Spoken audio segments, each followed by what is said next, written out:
प्रभुपाद के ही अंतरंग परिकर आज जिनकी शुभ तिथि उपस्थित हुई है, नित्य लीला प्रविष्ट हों विष्णुपाद अष्टोत्तरशत श्री श्रीमद् भक्ति हृदय श्रील गोस्वामी महाराज, उनके चरणों में भी असंख्य कोटि दंडवत प्रणाम करते हुए उनकी कृपा की वांछा करता हूँ। श्री लक्ष्मण जी के अभिन्न स्वरूप कलयुग में श्री संप्रदाय को अंगीकार करके जो अवतीर्ण हुए हैं श्री रामानुजाचार्य, आज उनकी भी तिथि है। उनके भी चरणों में असंख्य कोटि दंडवत प्रणाम करते हुए अहेतु की कृपा की इच्छा करता हूँ। उपस्थित समस्त वैष्णव वैष्णवी हरि कथा सुनने वाले समस्त भक्तों के चरणों में मेरे यथायथ प्रणाम। हरे कृष्ण। आज एक बहुत शुभ तिथि उपस्थित हुई है। हम लोग वैसे तो ये हिंदू नववर्ष के आरंभ से ही नवरात्रि का पावन उत्सव स्थान स्थानों पर मनाया जा रहा है, लेकिन उसमें भी आज नवरात्रों के अंतर्गत ही जो नवरात्रि जब विश्राम होते हैं तो उस समय पर सब भक्त लोग रामनवमी का उत्सव मनाते हैं, होता है ना। लेकिन राम जी आ रहे हैं, भगवान राम अवतीर्ण होंगे, तो राम जी के आने से पहले, भगवान के आने से पहले स्वयं भगवान अपनी आसन स्वरूप, अपने धाम स्वरूप श्री बलराम जी किंवा लक्ष्मण जी को भेजते हैं। तो आज मानो श्री रामानुजाचार्य के रूप में वो भी श्री लक्ष्मण जी उपस्थित हुए हैं। श्री रामानुजाचार्य की आज शुभ तिथि उपस्थित हुई है। हम लोग आज चेष्टा करेंगे श्री रामानुजाचार्य की महिमा को कुछ श्रवण करने के लिए। श्री रामानुजाचार्य, इनका जन्म श्री दक्षिण भारत में हुआ है। विशेष करके ये दक्षिण भारत का जो स्थान है, ये उत्कल देश जो है, ये उत्कल देश प्रथम से ही बड़ा धन्य रहा है। वैष्णव के परिपूर्ण यहाँ पर जन्म इत्यादि और आविर्भाव स्थली देखने को मिलती है, क्योंकि पद्म पुराण के अंदर ऑलरेडी वहां पर वर्णन कर दिया गया है। चत्वारस्ते कलो भाव्या ही उत्कले पुरुषोत्तम। जिस समय पर वहां पर संप्रदाय के विषय में चर्चा आती है तो वर्णन आता है, संप्रदाय विहीना ये मंत्रास्ते विफला मता अतः कलो भविष्यन्ति चत्वार संप्रदायिना श्री ब्रह्म रुद्र सनका वैष्णवा क्षिति पावना चत्वारस्ते कलो भाव्या ही उत्कले पुरुषोत्तम। वहां पर पुरुषोत्तम क्षेत्र का नाम वर्णन आता है। तो पुरुषोत्तम क्षेत्र अर्थात श्री जगन्नाथपुरी क्षेत्र या उत्कल क्षेत्र, तो वहां पर ये वैष्णव लोग ये जन्म लेंगे, ऐसी भविष्यवाणी पहले से ही कर दी गई थी। और अब कलयुग के अंदर ये जो चार वैष्णव आचार्य हुए हैं, ये जो चार संप्रदाय, श्री संप्रदाय, ब्रह्म संप्रदाय, रुद्र संप्रदाय और सनक संप्रदाय, तो इनके जो चारों आचार्य हुए हैं कलयुग के, वो भी उत्कल देश में, द्रविड़ देश में ही प्राय जन्म हुए हैं। उनमें से एक श्री रामानुजाचार्य, आज जिनकी तिथि है, ये रामानुजाचार्य, इनका जन्म भी दक्षिण भारत में श्रीरंगम के पास में ही एक कांचीपुरम, ये एक स्थान है, वहां पर इनका जन्म हुआ। कांचीपुरम में, जो आज के नाम, आज के समय पर उसको कांजीवरम कहते हैं। तो ये कांची में इनका जन्म हुआ था। और विशेष करके देखो, ये जो कांची स्थान है, ये कांची स्थान ही सप्त मोक्षदायिनी पुरी में से एक है। आपने सुना होगा, शास्त्र में 7 मोक्षदायिनी पुरी का नाम वर्णन आता है। पुरी मतलब खाने वाला पुरी नहीं, पुरी मतलब जो भगवान का नित्य वासस्थान, जैसे जगन्नाथपुरी हम सुनते हैं ना। तो ऐसे ही 7 मोक्षदायिनी पुरी शास्त्रों में बतलाई गई है। अयोध्या, मथुरा, माया, काशी, कांची, अवंतिका, द्वारावती। ओके, अयोध्या, मथुरा, माया, काशी, कांची और द्वारावती, सप्त मोक्षदायिनीपुरी, ये बतलाया गया है ना। तो उसमें से कांची का भी नाम वहां पर वर्णन आता है। तो ये कांची बड़ा ही पुण्य स्थान, जिस पुण्य स्थान पर श्री रामानुजाचार्य आविर्भूत हुए। इनके पिताजी श्री केशवाचार्य और कांतिमयी देवी, इनकी माता पिता, ये बचपन से ही बड़े ही धर्मात्मा थे और सदाचार संपन्न। इन्होंने ही पुत्र की कामना के लिए ही प्रार्थना करी थी। वहां पर पवित्र तीर्थ है, तो उन तीर्थ स्थानों पर स्नान करते हुए इन्होंने पुत्र की कामना करी थी। तो स्वयं भगवान ने ही अपने जो संकर्षण शक्ति है, जो लक्ष्मण जी हैं, भगवान के छोटे भाई श्री लक्ष्मण जी, उनके रूप में इनको भेजा है, कांतिमती देवी और ये केशवाचार्य के पुत्र के रूप में।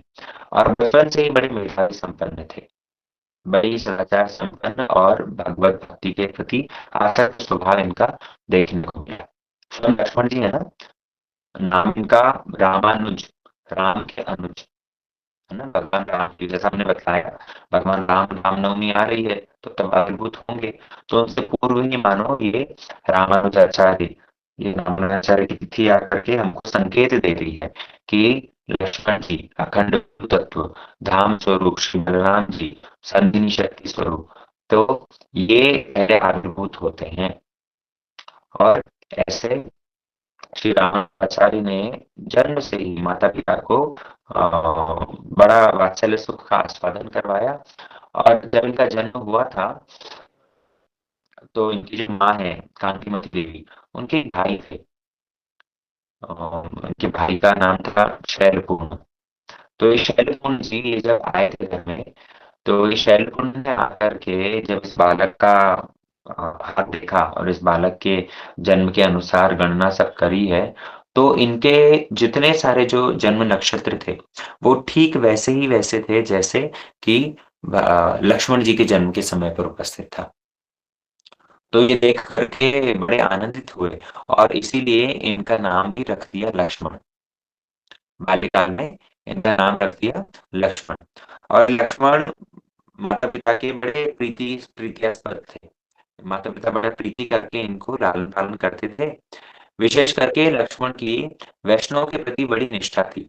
जिस समय पर ये रामानुजाचार्य का श्री लक्ष्मण जी का जन्म हुआ था, उस समय पर जातिवाद का बड़ा प्रचार था। लोग भगवत भक्ति से विमुख होकर के प्राय जिस कुल में जन्म लिया हो, वो कुल का और जातिवाद का बड़ा प्रचार प्रसार करते थे। तो वहां पर जितने सारे, वहां पर एक वैष्णव थे जिनका नाम था ये शैलपूर्ण। ये जब आते थे यहाँ वहां पर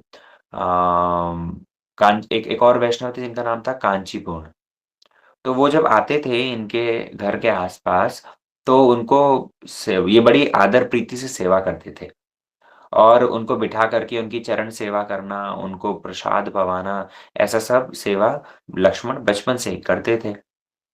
वैष्णव सेवा मतलब देखो, आचार्य नाम ही इनका रामानुज आचार्य, तो आचार्य का तो कार्य ही होता है आचरण के माध्यम से शिक्षा देना। और ऐसा नहीं कि आचार्य पदवी पर जब अभिषिक्त होंगे तब से शिक्षा आरंभ होगी, ना, बाल्य। तो अम, उन्होंने क्या किया, ये जो कांचीपुर्ण थे, ये कांचीपुर्ण को बुलाया अपने यहाँ पर भोजन के लिए एक बार, और भोजन के लिए बुला करके उनको भोजन कराया। वो उच्छिष्ट लेना चाहते थे कांचीपुर्ण का, लेकिन कांचीपुर्ण ने क्या किया, वैष्णव है ना, तो स्वाभाविक दीनता के कारण उन्होंने अपना उच्छिष्ट नहीं लेकर के पत्ता फेंक दिया। तो इन्होंने फिर चरण सेवा करना आरंभ किया। तो चरण सेवा करना जब आरंभ किया है, तो चरण सेवा सब कर रहे थे, तो ये कांची पुण्य ने अपनी वैष्णवोचित स्वाभाविक दीनता के बरबस होकर के कहा कि देखिए, मैं तो एक शूद्र कुल में उत्पन्न हूँ, आप इस तरह से उच्च ब्राह्मण कुल में जन्म लेकर के और मेरे चरणों की सेवा कर रहे हैं, ये ठीक नहीं है। जैसे ही ये बात सुनी है लक्ष्मण ने, बड़े दुखी हुए और दुखी होकर के कहने लगे कि आप कैसी बातें कर रहे हैं, आपके वचन तो शास्त्र अनुसार आज प्रतीत नहीं होते। अरे, वैष्णव लोग तो जाति से ऊपर हैं। वैष्णव पदवी, ये वैष्णव शब्द, ये तो आत्मा के लिए प्रयोग होने वाला है। और ये ब्राह्मण, क्षत्रिय, वैश्य, शूद्र, ये सारी संज्ञा तो शरीर की है। तो आप ऐसा विचार ही क्यों करते हैं कि आप शूद्र कुल में उत्पन्न हुए हैं? अरे, आप वैष्णव होने के कारण ब्राह्मण हैं, आप ब्राह्मणों के भी पूज्य हैं। इस कारण से आप ऐसा विचार बिल्कुल मत कीजिए, आप ऐसी बातें न करिए। तब उन्होंने बड़े सुंदर रूप में उनकी सेवा करी। सेवा करने के उपरांत वो चले गए। फिर धीरे-धीरे जब ये बड़े हुए, तो बड़े होने के बाद में इनके पिताजी का अल्प आयु में ही देहांत हो गया। पिताजी ने इनका विवाह कर दिया था, कि पहले के समय में अल्प आयु में ही विवाह हो जाता था, है ना? तो इन्होंने विवाह कर दिया और पिताजी उसके बाद में चले गए। इनके मन में लेकिन शुरू से ही इच्छा थी शास्त्र अध्ययन की। तो शास्त्र अध्ययन के लिए फिर वहाँ पर एक यादवाचार्य करके एक संस्कृत के पंडित थे यद्यपि मायावादी, लेकिन संस्कृत इत्यादि शास्त्र शिक्षा के अंदर निपुण थे। भगवान के रूप को नहीं मानते थे। तो ऐसे यादवाचार्य के पास में आकर के ये शिक्षा अध्ययन करने लगे। भगवान संकर्षण के ही अवतार हैं और बड़े प्रतापी हैं। तो ये एक समय जब यादवाचार्य के साथ में थे, वहाँ की कांची की ही जो राजकुमारी है, उसको भूत ने पकड़ लिया और उसको भूत से छुड़ाने के लिए राजा ने इन यादवाचार्य को बुलाया।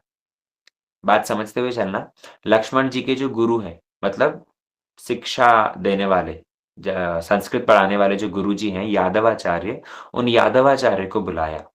यादवाचार्य को कहा कि आप आइए, आप वेद मंत्रों का पाठ कीजिए, जिससे कि मेरी पुत्री के ऊपर जो भूत लगा हुआ है, वो दूर चला जाएगा। ये भूत के बरबस होकर के बड़ा ही विचित्र से आचरण करती है। कभी विवस्त्र होकर के घूमती है, कभी बहुत ज़्यादा भोजन ग्रहण करती है, कभी आमिष भक्षण करने के लिए कहती है। आप जल्दी-जल्दी आइए। जब यादवाचार्य अपने शिष्यों के साथ में गए हैं, वहाँ पर वो वेद ध्वनि उच्चारण करने लगे हैं। वेद ध्वनि के माध्यम से कुछ भी ना हो, बल्कि वो जो ब्रह्म राक्षस द्वारा ग्रसित उनकी पुत्री थी, वो पुत्री तो और ज़ोर-ज़ोर से हँसने लग गई, चिल्लाने लग गई और कहने लगी यादवाचार्य को कि, "अरे! तू यहाँ आकर के मेरे सामने वेद पाठ कर रहा है? मैं स्वयं ब्राह्मण कुल में जन्म हुआ था।" ब्रह्म राक्षस कह रहा है, "और तू जो ये वेद व सब पाठ कर रहा है, ये वेद मुझे पहले से ही कंठस्थ है। तेरे वेद ध्वनि द्वारा कुछ भी नहीं होगा। अरे! तू आज ब्राह्मण कुल में जन्म हुआ है, एक आचार्य बना है, एक गुरु बना है, वो भी वैष्णव की कृपा द्वारा संभव। तू अपना इतिहास तो देख, तू तो खुद पूर्व जन्म में एक गोसाप था। गोसाप समझते हैं तो? एक गिरगिट जैसा एक प्राणी होता है।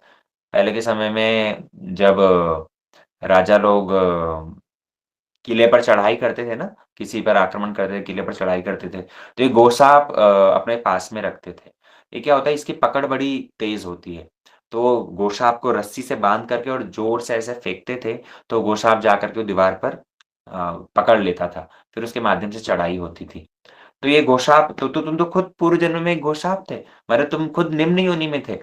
लेकिन किसी वैष्णव ने तुमको अपना उच्छिष्ट वैष्णव ने प्रसाद पा कर के फेंक दिया और तुमने वो उनका उच्छिष्ट खाया, तो तब जाकर के तुम्हें आज ये मनुष्य शरीर मिला, ब्राह्मण शरीर मिला। और तू ये वेद ध्वनि करके और अभिमान करता है, मेरे को दूर भगाना चाहता है। जैसे ही ये बात यादवाचार्य ने सुनी, वो तो पानी-पानी हो गए। सारे शिष्यों के सामने, सारी सभा के अंदर जहाँ उनको बहुत बड़ा आचार्य माना जाता था, पंडित माना जाता था और इस ब्रह्म राक्षस ने राजकुमारी पर जो लगा हुआ है, उसने ऐसी बातें बोली। यादवाचार्य बड़े लज्जित हुए। लेकिन ब्रह्म राक्षस ने एक बात बड़ी अच्छी कही। क्या कही?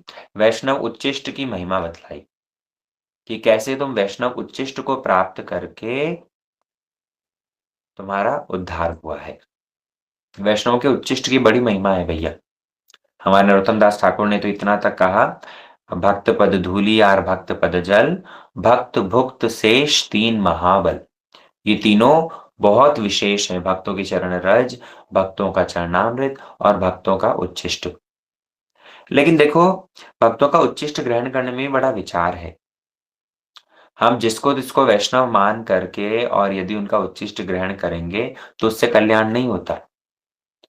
वैष्णवों का उच्छिष्ट ग्रहण करने की बात शास्त्र में बतलाई है, लेकिन यदि वैष्णवोचित आचरण संपन्न भजनशील व्यक्ति का उच्छिष्ट ग्रहण किया जाए, तो उससे लाभ है ना। हर किसी को वैष्णव मान करके कई स्थानों पर देखने को मिलता है। लोग थोड़ी-सी हरिकथा अच्छे बोलने लग गए या गुरुजी के ज़रा आस-पास रहने लग गए, तो लोग उनके ही पीछे पड़ जाते, प्रभु जी आपका भी उच्छिष्ट दीजिए, ये करिए, वो करिए। वास्तव में यदि अनधिकारी व्यक्ति का उच्छिष्ट ग्रहण किया जाए, तो उसके माध्यम से जिसका उच्छिष्ट ग्रहण किया है, उसका भी अमंगल, उसका तो होना ही होना है, वो तो मरेगा ही। और जो ग्रहण कर रहा है, उसका भी कोई कल्याण नहीं होगा। है ना? इसलिए गुरुदेव या गुरुतुल्य ही है कोई ऐसे श्रेष्ठ वैष्णव हो, तो उनका उच्छिष्ट कर ग्रहण करने से लाभ है। हर किसी का उच्छिष्ट ग्रहण करके फालतू की भक्ति दिखलाने से लाभ नहीं होता। बहुत विचार करके इन सब आचरण को हमें करना चाहिए। लेकिन वैष्णव उच्छिष्ट की महिमा बहुत है। वैष्णव उच्छिष्ट द्वारा और वैष्णव उच्छिष्ट मतलब ऐसा नहीं कि केवल मात्र उन्होंने भोजन किया, भोजन करने के बाद में जो रह गया वो ही ग्रहण करेंगे। लोग वैष्णव उच्छिष्ट का दावा करते हैं, लेकिन वैष्णव उच्छिष्ट के नाम पर भी इंद्रिय तृप्ति होती है। कैसे? गुरुजी के थाली में बहुत कुछ सा भोजन परिवेशन इत्यादि कर दिया और गुरुदेव प्रसाद पा करके जब उठे हैं, तो उच्छिष्ट के अंदर क्या-क्या है? मुझे तो ना पनीर की सब्ज़ी थोड़ी-सी दे देना। मुझे ये अरे! मिर्ची मुझे अच्छी नहीं लगती है या ये वस्तु हमें अच्छी नहीं लगती, ये हम नहीं लेंगे। अरे! उच्छिष्ट तो उच्छिष्ट है। प्रसाद के अंदर भी गुरुदेव के प्रसाद के अंदर भी, वैष्णव प्रसाद के अंदर भी यदि भोग बुद्धि रही, तो उच्छिष्ट कहाँ रहा? फिर वो उच्छिष्ट क्या हमारा कल्याण करेगा? हमारे लिए फिर तो वो रसगुल्ला या एक पनीर की सब्ज़ी वो ही रह गया है। तो ऐसे उच्छिष्ट कल्याण भी नहीं करता। वो बेवजह बस केवल मात्र जिह्वा की लालसा के लिए ग्रहण करना हो रहा है। दूसरी बात, वैष्णव उच्छिष्ट मतलब केवल मात्र उनके द्वारा छोड़ा हुआ प्रसाद नहीं, उनके मुख निःसृत हरि कथा ही वास्तविक उच्छिष्ट है। यदि उनके भोजन करने के उपरांत आपको उच्छिष्ट न मिले या ना मिले, कोई बात नहीं। लेकिन जब वो हरि कथा परिवेशन करते हैं, वो तो सभी के लिए सुलभ है। अरे! वास्तविक उच्छिष्ट तो वो है, उसको ग्रहण करो ना। हरि कथा सुनने में, हरि कथा को ग्रहण करने में, हरि कथा पर ध्यान देने में तो रुचि नहीं। और केवल मात्र भक्ति दिखाते हुए गुरुदेव के आस-पास घूमेंगे। उनका उच्छिष्ट वो जब प्रसाद पाएँगे, तब सेवकों से कहेंगे कि प्रभु जी उच्छिष्ट हमारे लिए कुछ रखिए, गुरु जी का उच्छिष्ट। देश, काल, परिस्थिति के अनुरूप यदि प्राप्त हो जाए, बहुत अच्छी बात है। उसके लिए आशा करना, ये भी वाजिब है। लेकिन उसके लिए फ़ैनेटिक होकर के केवल मात्र हम उसी पर ही निर्भर रहेंगे, ये केवल मात्र दिखावा है। हमें स्वयं सेल्फ एनालिसिस करके इस बात को समझना चाहिए। वैष्णवों का सचमुच में जो उच्छिष्ट है, गुरुदेव का वास्तविक उच्छिष्ट जो है, वो उनकी हरि कथा है। जिस हरि वो भी तो उनके मुख से निसृत हो रही है।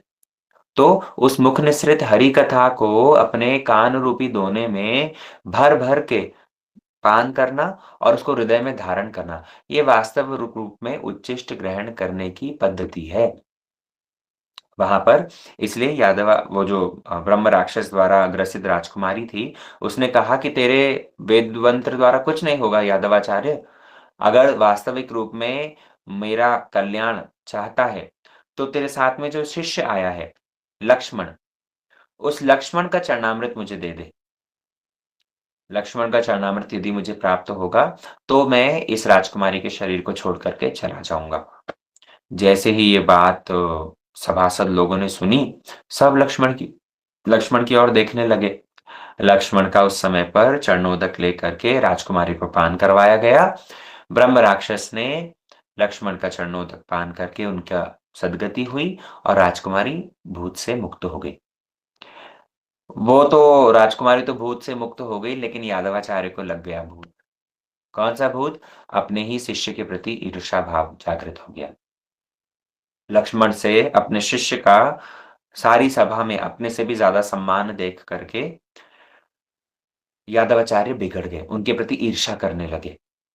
है ना? वास्तविक रूप में जो सद्गुरु होता है, सद्गुरु तो शिष्य के उत्कर्ष को देख करके और प्रसन्न होता है। भागवतम में वर्णन आता है जिस समय ध्रुव महाराज अपने परलोक को जा रहे हैं, रथ पर आरूढ़ होकर के जब वो अपने नित्य धाम को जा रहे हैं, तो नारद जी बड़े गदगद हुए। 3 श्लोकों में नारद जी ने वहाँ पर ध्रुव महाराज की महिमा गाई है और मानो सर्वत्र ही ख्याति प्रकाशित कर रहे हैं कि जानते हो ध्रुव 6 मास के भजन के माध्यम से ही भगवत दर्शन हुआ था और भजन करते-करते देखो क्या सद्गति प्राप्त हुई हो। सुने हो ध्रुव के बारे में? बोले हाँ, सुने हैं। अरे चेला किसका है? अपना ही चेला है। इस तरह से करके श्री नारद जी भी ध्रुव महाराज के भगवत धाम जाने पर प्रसन्न हुए। प्रसन्न होकर के उनकी महिमा गान कर रहे हैं। क्यों? क्योंकि सद्गुरु हैं।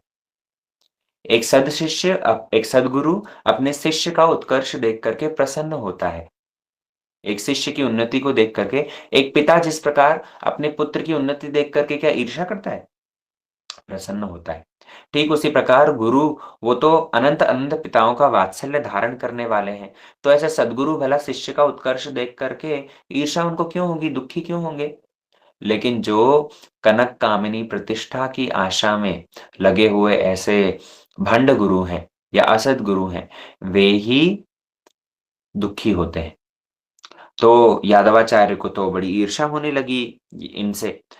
एक समय जब आश्रम में थे, तो आश्रम में ये लक्ष्मण जी यादवाचार्य की सेवा कर रहे थे और सेवा करते-करते तभी एक दूसरा शिष्य आया। वो इनसे छांदोग्य उपनिषद के एक मंत्र की व्याख्या पूछने लगा। छांदोग्य उपनिषद में यहाँ पर वहाँ वर्णन आता है, तस्य यथा कप्यासम पुंडरीक एव अक्षिणी। ये एक वहाँ पर सूत्र जहाँ पर वर्णन है, तो श्लोक के अंदर कप्यासम शब्द का अर्थ वो पूछने लगा। यादवाचार्य कहने लगे, संस्कृत के पंडित तो थे ही। यादवाचार्य कहने लगे बड़ा साधारण सा अर्थ है। कप आसम, कप अर्थात कपि, कपि आसन, कपि का आसन अर्थात कपि मतलब बंदर और बंदर का आसन अर्थात बंदर का जो पृष्ठ भाग होता है, बंदर के पृष्ठ भाग के समान पुंडरीक एव अक्षिणी। भगवान का एक नाम है पुंडरीक। तो पुंडरीक एव अक्षिणी, भगवान की आंखें कैसी हैं? बोले बंदर के पृष्ठ भाग के समान लाल-लाल हैं।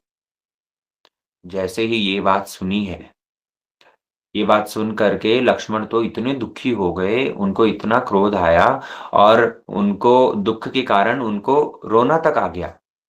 बोले भगवान जो कि पुंडरीक नयन हैं, जो कमल के समान जिनकी आँखें हैं, ऐसे भगवान नमो पंकजनाभाय, नमो पंकजमालिने, नमो पंकजनेत्राय, नमस्ते पंकजांग्रये, जिनको शास्त्र कमल के समान भी तुलना करने से जिनके अंगों को भय बोध करता है, ऐसे भगवान के श्रीअंग की, ऐसे भगवान की आँखों की तुलना एक बंदर की पृष्ठभाग से करी।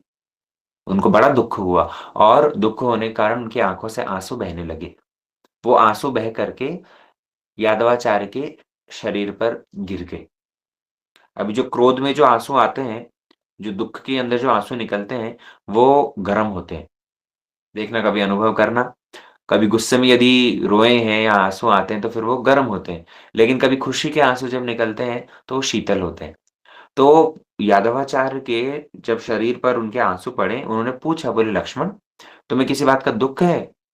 बोले हाँ गुरुदेव, आपने जो ये छांदोग्य उपनिषद के इस मंत्र की ऐसे व्याख्या करी है, भगवान की आँखों को बंदर के पृष्ठभाग से तुलना करना तो अपराध की चरम सीमा है। आपने इतना जघन्य अपराध किया, ठीक नहीं। जैसे ये बात यादवाचार्य ने सुनी, कहने लगे, "अरे! मूर्ख अबोध बालक, तू शंकराचार्य की व्याख्या को चैलेंज करता है। ये व्याख्या किसी साधारण व्यक्ति ने नहीं, शंकराचार्य ने स्वयं करी है। क्या इसको चैलेंज अगर तू कर रहा है, तेरे पास में और भी कोई व्याख्या है?" बोले, "हाँ गुरुदेव।" बोले, "क्या बोल?" तब लक्ष्मण ने व्याख्या करना आरंभ किया कि कप्यासम पुंडरीक एव अक्षिणी। कप्यासम, कप कम कम पिबती अर्थात कम का संबंध है जल से। तो जल को जो पान करता है, कौन? बोले रवि। जल का जो शोषण करता है, तो सूर्य के लिए ये यूज़ किया गया है। कपि अर्थात रवि भी होता है, सूर्य भी होता है और आसम, आसम मतलब विकसित होना। तो सूर्य के द्वारा कौन विकसित होता है? सूर्य उदित होते ही कमल विकसित होता है। इसलिए गुरुदेव यहाँ पर कप्यासम पुंडरीक एव अक्षिणी मतलब वो भगवान के नयन कमल के समान सुंदर लाल-लाल हैं। कमल के समान लालिमा भगवान के नेत्रों में देखने को मिलती है। ये उसकी व्याख्या है। यादवाचार्य को ये सुन कर के अच्छा नहीं लगा और कहने लगे, "अरे! ये व्याख्या तो ये गौण व्याख्या है। जो व्याख्या शंकराचार्य ने करी है, वो ही मुख्य व्याख्या है।" ऐसा कहकर के उन्होंने तब तो बात को टाल दिया। लेकिन मन ही मन समझ गए कि भैया, ये कोई साधारण बालक नहीं। ये अवश्य ही परवर्ती काल में जा कर के शंकराचार्य की टीका को, शंकराचार्य की व्याख्या को भी फ़ेल करेगा। तब ऐसे में उन्होंने लक्ष्मण से उनकी जो ईर्ष्या थी वो और बढ़ गई। एक समय पुनः वापस वो व्याख्या कर रहे थे, क्लास दे रहे थे और क्लास देते वक़्त सत्यम ज्ञानम अनंतम ब्रह्म, इस सूत्र की व्याख्या करते-करते वहाँ पे भी जब वो निर्विशेष व्याख्या करने लगे, लक्ष्मण ने फिर उनको टोक दिया। जब बार-बार, बार-बार ऐसा हुआ है तो और तो उन्होंने तय कर लिया कि अब इसको नहीं छोड़ूँगा। उन्होंने क्या किया, प्रयागराज हम जाएँगे, सब बच्चों को लेकर के प्रयागराज जाने का प्लान बनाया और उसी में ही तय कर लिया कि लक्ष्मण को मार देंगे। लेकिन वो तो भला हो, लक्ष्मण का एक भाई था, उनकी मौसी का बेटा एक गोविंद करके, तो उन्होंने लक्ष्मण को सूचना दे दी और जंगल में लक्ष्मण को कह दिया कि तुम यहाँ से इस ग्रुप से अलग हो जाओ, भाग जाओ, अपनी प्राण रक्षा करो। तो लक्ष्मण वहाँ से भाग गए रात्रि के समय पर और उस समय पर इतनी मूसलधार बारिश हुई कि सब शिष्य इधर-उधर हो गए। गुरुदेव ने फिर बाद में गोविंद से पूछा, यादवाचार्य ने, कि कहाँ है लक्ष्मण? बोले वो तो मेरे से पहले ही आ गया था।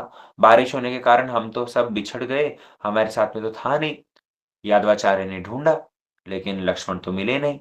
तो यादवाचार्य सोचने लगे कोई पशु खा गया होगा, मर गया। ऐसा सोच करके वो तो अपना यात्रा करने के लिए चले गए प्रयाग और प्रयाग से जब वापस आए, उससे पहले देखा लक्ष्मण वहाँ पहले से विराजमान। ये लक्ष्मण रात्रि के समय पर इन्होंने क्या किया, वहाँ से तो भाग गए, लेकिन जब भाग गए हैं, जंगल का रास्ता है, छोटे बालक पता नहीं कुछ क्या करेंगे। तो इन्होंने क्या किया, एक स्थान पर जब किसी की आशा मतलब कोई पथिक हमें रास्ता दिखाए ऐसा जब आशा कर रहे थे, स्वयं भगवान वरदराज स्वयं भगवान वरदराज वहाँ पर लक्ष्मी जी के साथ में उपस्थित हो गए। एक एक व्याध का रूप धारण करके, एक शिकारी का रूप धारण करके वहाँ पर उपस्थित हो गए और भगवान ने कहा कि देखो बालक, तुम अभी रात्रि के समय पर कहीं पर भी मत जाओ। रात्रि के समय पर ऐसे जाना ठीक नहीं, रात्रि में तुम यहीं रुको, हमारे साथ रुको। उन्होंने क्या किया, लक्ष्मण को अपने पास रोक लिया और सवेरा जैसे ही हुआ है, तो उस समय पर वो जो व्याध की पत्नी थी, उनको बड़ी पिपासा लगी। पिपासा लगी तो लक्ष्मण ने कहा कि मैं आपके लिए पानी लेकर आ जाता हूँ। तो उन्होंने जब पानी लेने के लिए आस-पास खोजने लगे, तो देखा जल का एक कुआँ है। तो उस कुएँ के अंदर जैसे पहले के समय में देखा होगा आपने, कुएँ के अंदर सीढ़ियाँ बनी होती थी। तो सीढ़ियों से उतर कर के नीचे की ओर आए और अंजलि में पानी भर के, पात्र तो था नहीं, तो अंजलि में पानी भर के उन्होंने उस व्याध की पत्नी को पान करवाया। 1 बार, 2 बार, 3 बार अंजलि भर के उन्होंने व्याध की पत्नी को पान करवाया, उन्होंने ग्रहण किया। चौथी बार पानी लेकर के लेने के लिए जब नीचे गए, दोनों पति-पत्नी गायब। दोनों पति-पत्नी वहाँ से गायब हो गए और लक्ष्मण आए हैं तो कोई है नहीं। जब उन्होंने सवेरा हुआ तो देखा बहुत पास में ही राजमार्ग दिख रहा है। तो जाकर के पूछा तो लोगों ने बतला दिया कि आप तो आ गए हैं श्रीरंगम में ही। तो ऐसा जान करके लक्ष्मण जी बड़े आनंदित हुए और उस समय पर वापस आकर के उन्होंने अपने गुरु के साथ में पुनः शिक्षा ग्रहण करना आरंभ किया। लेकिन लक्ष्मण की ख्याति उस समय पर सब जगह धीरे-धीरे व्याप्त होने लगी थी। और उस समय के एक बहुत महान आचार्य जिनका नाम था यामुनाचार्य। नाम में कन्फ्यूज़ नहीं होना, इनके जो संस्कृत पढ़ाने वाले गुरु हैं उनका नाम है यादवाचार्य। जबकि ये जो वरदराज के सेवक और बड़े महान गुरु श्री संप्रदाय के अंदर दीक्षित, इनका नाम है यमुनाचार्य। तो ये यमुनाचार्य इन्होंने जब सुना था कि ये लक्ष्मण इतना मेधावी है और उसको भगवान की भक्ति में भी बड़ा रुझान है, तो वो सोच रहे थे कि ये लक्ष्मण हमारे संप्रदाय में आ जाए, हमारे संप्रदाय की ये रक्षा करेगा। ऐसा सोच करके यमुनाचार्य एक समय श्रीरंगम भी आए और श्रीरंगम में इन्होंने लक्ष्मण को देखा भी। अपने संस्कृत गुरु यादवाचार्य के साथ में लक्ष्मण को उन्होंने देखा भी, लेकिन कह नहीं पाए, कुछ बातचीत नहीं हो पाई। लक्ष्मण को हृदय का जो भाव प्रकाशित करते कि तुम हमारे संप्रदाय में दीक्षित होकर के और इसको प्रचार-प्रसार करो, वैसा हो नहीं पाया। बाद में लक्ष्मण को आकर्षित करने के लिए इन्होंने क्या किया, अपने एक शिष्य को भेजा। यमुनाचार्य ने अपने एक शिष्य को भेजा जिनका नाम था पूर्णाचार्य। तो उनको भेजा और कहा कि तुम ये जो श्रीरंगम मंदिर है, श्रीरंगम मंदिर के अंदर तुम स्तोत्र रत्न करके एक ग्रंथ है, उसका पाठ करो। तो वो स्तोत्र रत्न का पाठ करते थे और इतना सुंदर वो ग्रंथ, उसको श्रवण करके लक्ष्मण तो आकर्षित हो गए। लक्ष्मण कहने लगे कि आपने ये जो पाठ कर रहे थे, ये कहाँ का है ग्रंथ? और ये इसके रचयिता कौन है? इसके विषय में मैं और सुनना चाहता हूँ और ये जिनकी रचना में है, मैं उन महापुरुष से भी मिलना चाहता हूँ। तो पूर्णाचार्य ने कहा कि ये तो हमारे एक यामुनाचार्य हैं, उन्होंने ये ग्रंथ लिखा है। तो बोले मुझे उनके पास में ले चलो। बोले चलो। ये उनको लेकर के जिस समय पर आ रहे थे यमुनाचार्य के पास में, रास्ते में ही खबर मिली कि यमुनाचार्य ने शरीर त्याग दिया। अब यमुनाचार्य ने जब शरीर छोड़ दिया है तो ये तो आकर के देखे, यमुनाचार्य का दिव्य कलेवर रखा हुआ है, लेकिन उनकी जो अंगुली थी, 3 अंगुलियां बंद है। उनके हाथ मतलब जैसे मरते वक़्त इस तरह से रहता है, लेकिन उनकी क्या है, 2 अंगुलियाँ अंगूठा और अंगुली तो ऐसे खुली है, 3 अंगुलियाँ बंद है। लक्ष्मण साधारण तो थे नहीं, समझ गए कि इन महान आचार्य की अवश्य ही कुछ न कुछ इच्छा अपूर्ण रह गई है, पूरी नहीं हुई है। इस कारण से इनकी 3 अंगुलियाँ बंद है। तब उस समय पर लक्ष्मण ने ही वो कलेवर के सामने प्रतिज्ञा करी। मतलब उनको गुरु मान लिया था उन्होंने, गुरु रूप में वर्ण करना चाहते थे, लेकिन शरीर छोड़ दिया। तो इन्होंने क्या किया, वही कलेवर के सामने ही 3 प्रतिज्ञा करी कि मैं प्रतिज्ञा लेता हूँ कि मैं श्री संप्रदाय में दीक्षित हो करके और जितने सारे शास्त्र इत्यादि हैं उनका अध्ययन करूँगा और स्वयं अन्यों को भी ये श्री संप्रदाय में दीक्षित करवाने के लिए प्रेरणा प्रदान करूँगा, शिक्षा, दीक्षा इत्यादि प्रदान करूँगा। जैसे ही ये एक प्रतिज्ञा करी है, तुरंत उनकी एक उँगली खुल गई। उन्होंने दूसरी प्रतिज्ञा करी कि मैं श्री भाष्य की रचना करूँगा। तो जैसे ही भाष्य मतलब कमेंट्री, तो मैं श्री भाष्य की रचना करूँगा। तो इतना कहने मात्र से ही उनकी दूसरी उँगली भी खुल गई। तीसरा उन्होंने प्रतिज्ञा करी कि पार्श्व द्वारा रचित जो पुराण रत्न है, मैं उस पुराण रत्न के ऊपर भी अपना अभिधान लिखूँगा। तो जब ये प्रतिज्ञा करी तो उनकी तीनों उँगलियाँ खुल गई। जैसे ही ये बात तीनों उँगलियाँ उनकी खुली है, आस-पास के लोगों ने देखा तो समझ गए कि ये लक्ष्मण ही हमारे परवर्ती काल में हमारे आचार्य के रूप में प्रकाशित होंगे। तो उस समय पर लक्ष्मण को सभी लोगों ने प्रणाम किया और फिर बहुत कुछ कथाएँ हैं इनकी, कैसे इन्होंने फिर उसके बाद में, क्योंकि गुरुदेव तो चले गए। यमुनाचार्य से वो दीक्षा ग्रहण करना चाहते थे, तो चले गए। तो उन्होंने उस समय पर बाद में जाकर के महापूर्ण से दीक्षा ली और अन्य-अन्य जितने सारे गुरु भाई थे, एक-एक गुरु भाई का संग किया, कुछ-कुछ समय तक उनके पास में रह करके और गुरुदेव के भावों को समझा, गुरुदेव की शिक्षाओं को ग्रहण किया। बाद में बहुत कुछ इनके जीवन चरित्र बड़ा अगाध है, लेकिन विशेष रूप में इनका जो जीवन रहा है, वो भगवत भक्ति के अंदर कैसे निष्ठा और कैसे सीरियसनेस होनी चाहिए, विशेष करके विधि-विधान जो श्री संप्रदाय के अंतर्गत है, हमारे श्रीमद् चैतन्य महाप्रभु ने भी उन सब शिक्षाओं को लिया है। 2-2 वस्तुएँ उन्होंने हर एक संप्रदाय से ग्रहण करी है। तो उसमें से श्री संप्रदाय के अंतर्गत जो विधि-विधान की प्रधानता है, वैदिक भक्ति को किस तरह से निष्ठापूर्वक पालन किया जाता है, वो ग्रहण किया है। हम लोग कई स्थानों पर हमने देखा है, लोग घर में लड्डू गोपाल या राधा कृष्ण लेकर तो आ जाते हैं, भगवान के श्री विग्रह को लेकर तो आ जाते हैं, लेकिन सेवा और नहीं होती। हमारे खुद के मंदिर में अभी नोएडा मठ में है, तो यहाँ पर देखते हैं कितने सारे भक्तों के विग्रह ला-ला करके मंदिर में रख रखे हैं। सेवा शुरू-शुरू में तो चाव होता है, ठाकुर जी लेकर आएँगे, लेकर के आ गए और उसके बाद में ठाकुर जी की जिस तरह से सेवा होनी चाहिए, वैसी हो नहीं पाती। ला कर के रख दिया मठ में, महीने-महीने, 2-2 महीने हो जाते हैं, लेकर जाने का कोई अ, होश ही नहीं। मानो शरीर अस्वस्थ हो या कहीं ट्रैवलिंग में हो, तब की बात अलग है। लेकिन हम ठाकुर सेवा से बचने के उद्देश्य से उसको कहीं अन्यत्र किसी को दे दें, किसी पड़ोसी के यहाँ दे दें या और अन्य और कहीं मंदिरों में दे आएँ, तो ये बात तो ठीक नहीं। विधि मार्ग का जो विधान है, वो इनके संप्रदाय में बड़ा निष्ठापूर्वक पालन करने को मिलता है। भगवत अर्चन, ठाकुर जी के भोग निवेदन इत्यादि सारी विधि-विधियों को बहुत सुंदर रूप में रामानुजाचार्य ने वहाँ पर प्रकाशित किया था। और बाद में इनके शिष्य इत्यादि जब हुए हैं, बहुत देखो विस्तृत जीवन चरित्र है रामानुजाचार्य का तो।